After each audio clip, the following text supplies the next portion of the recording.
Payg'ambar alayhissalotu vassalom bir kuni sahobalar bilan o'tirsalar, ko'chadan bir baquvvat odam o'tib qoldi.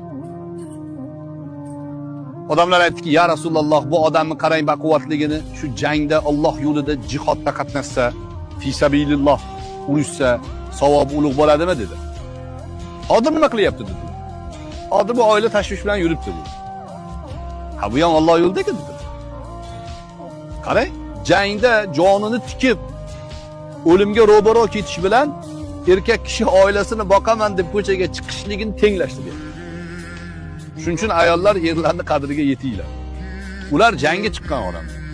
Erkak kishi ko'chada ming xil tashvish, ming xil odam bilan gaplashadi. Boshida ming xil fikr o'y bo'ladi, uyga kelganda yana ming'irlaydigan xotinga duch kelmasin. Uyga kelganda xotin har doim erini ko'nglini ko'tarish kerak. Chunki er ko'chadagi tashvishlardan qutulib uyga intiladigan bo'lib qolish kerak. Nimaga? Uyga borganda xotini ko'nglini ko'taradi-da buni. Bu saodat, bu baxt xonadoni shunaqa bo'ladi.